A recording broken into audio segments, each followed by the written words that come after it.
What's up, guys? Hope everyone's having a blessed day today. We're going to be talking about why most men get married. In order to understand this concept, you need to realize that most men walking around in your day-to-day life, as you'll see and you probably noticed, are beta male, simp, weak guys. And when I say this, I'm not trying to be mean, but I'm just stating the facts.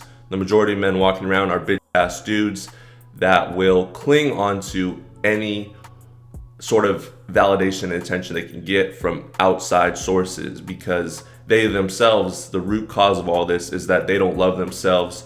And because they don't love themselves, they seek out what love is, and they see what love is supposed to be, or what they think love is supposed to be, through either their single mother or the media. And we know that the single mother is going to have her bias and try to make, this man sort of be like her son husband, the perfect type of man that she would want, or she thinks other women would want, which just basically ends up making that guy a super big homo sapien, in a sense. You know what I'm talking about.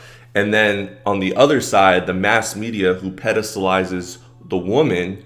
And, we see this in cartoons, even with like Family Guy, Peter Griffin, Homer Simpson, just like your typical American slob of a man that's lazy, ignorant, and doesn't know anything, and needs the woman, the wife, to sort of, chug him along in life towards some sort of stability and some sort of goal that she creates.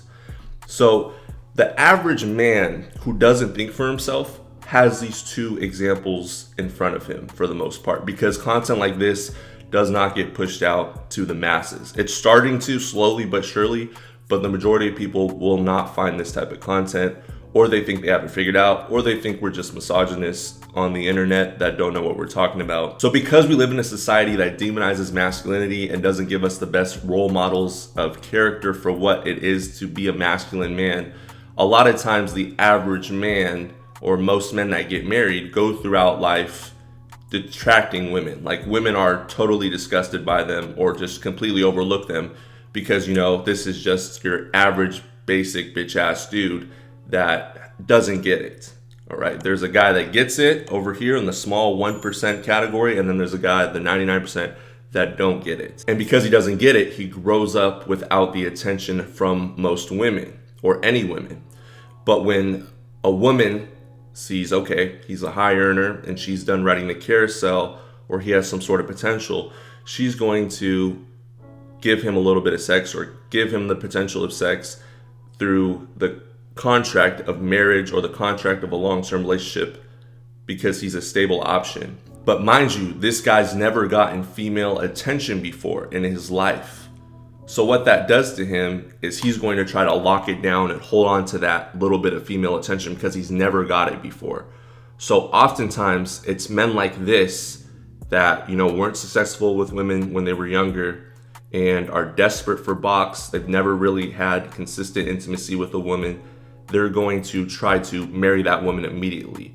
It really has nothing to do, honestly, with having kids and having a family and all these other things, which is why a lot of these guys are simps and snakes, sleazeballs, and they're actually the bad guys, to be honest, because they're not upfront about their intentions. These guys end up cheating on the women they're married to. But these are the majority of men that get married. The guys that just didn't get it, and they still don't get it, and they feel like they need a legally binding contract in order to be with a woman in the long term and to keep her for as long as they can. The unfortunate truth, because most men that get married don't love themselves and want to tie down whatever gives them some sort of attention and validation for the first time, really boils down to the fact that they fear being alone. They fear, 1 to 3 years of self-improvement, self-development by themselves, and without having a woman in their life, quite frankly.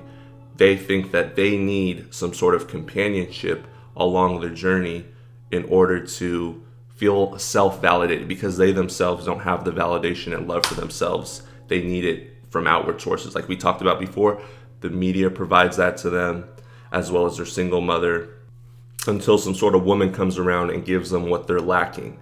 And it really boils down to their own inner self-hatred and their own fear of being a man on his own in life. If a man chooses to bring a woman into his life, she needs to be an asset to his mission, not a liability.